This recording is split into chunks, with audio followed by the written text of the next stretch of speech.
అందరికీ నమస్కారం. ఈరోజు ఈ వేదిక నుంచి బ్రహ్మానందం గారి తల్లిదండ్రులకు నేను పాదాభివందనం చేయదలుచుకున్నాను. బ్రహ్మానందం గారు పుట్టినరోజు అనగానే ఆయనకి పుట్టుకనిచ్చిన తల్లిదండ్రులు గుర్తొస్తారు. కేవలం ఆయనకి పుట్టుకనిచ్చినందుకే కాదు, వారిద్దరూ భవిష్యత్ దర్శనం కలిగింది వాళ్ళకి. బ్రహ్మానందం అనే పేరు పెట్టినందుకు వాళ్ళకి మరోసారి నమస్కారం పెడుతున్నా. బ్రహ్మానందం అంటే ఒక వ్యక్తి, ఒక నటుడు 70 సంవత్సరాల జీవితం అని మీరు చూస్తున్నారు, నేను అలా చూడట్ల.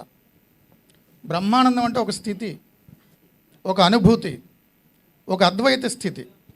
బ్రహ్మానందము అంటే ఎప్పటికీ నిలిచే ఆనందం. అన్ని ఆనందాలకి ఒక కారణం ఉంటుంది, ఆనందాలన్నీ ఒక కాలంతో పోతాయి. కానీ బ్రహ్మానందము అంటే బ్రహ్మ సత్యం, జగత్మిథ్య, జీవో బ్రహ్మైవ నాపరహ. ఇంకేమీ లేదు, బ్రహ్మ మాత్రమే మిగిలింది. ఆనందో బ్రహ్మేతి వ్యజానాత్. కారణం లేకుండా దానంతట అది బ్రహ్మం అలా ఆనందంగానే ఉంటుంది, అదే బ్రహ్మానందం. సో బ్రహ్మానందం గారికి ఆయన నవ్వితే మన మనసు తేలికపడుతుంది.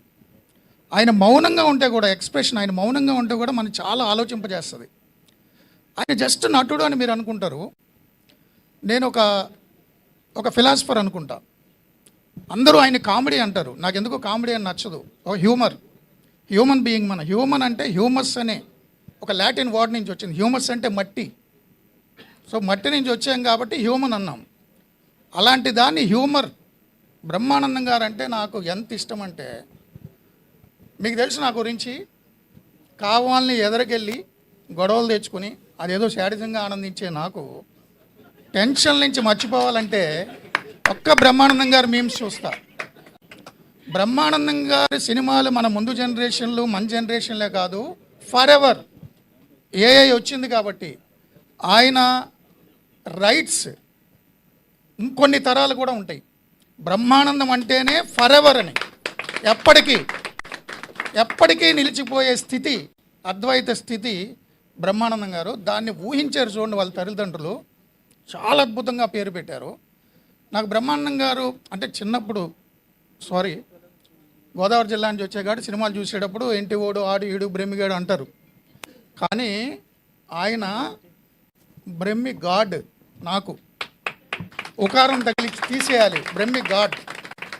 చాలా సినిమాలు చూస్తుంటా, చాలా పుస్తకాలు చదువుతుంటా. ఒకరోజు నాకు మిస్డ్ కాల్స్ ఒక 30 ఉన్నాయి. నేను జనరల్గా అన్నౌన్ కాల్స్ ఎత్తను, అదేదో డిఎండి ఏదో ఉంటుంది. 30 కాల్స్ ఉన్నాయి. చూస్తే బ్రహ్మానందం గారు. అసలు నాకు లైట్లో ఆగిపోయినాయి.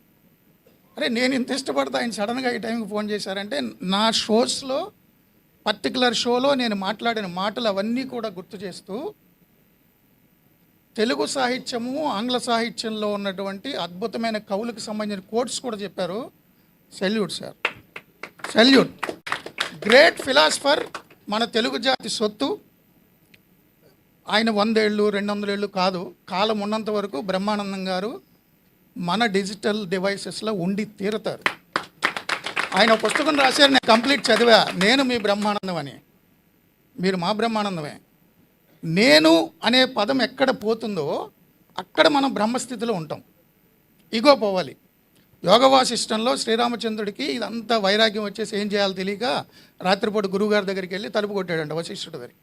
ఎవరు తలుపు కొట్టిందంటే నువ్వెవరు అని అడిగాడట వశిష్ఠుడు. అది తెలియక వచ్చా అన్నాడు.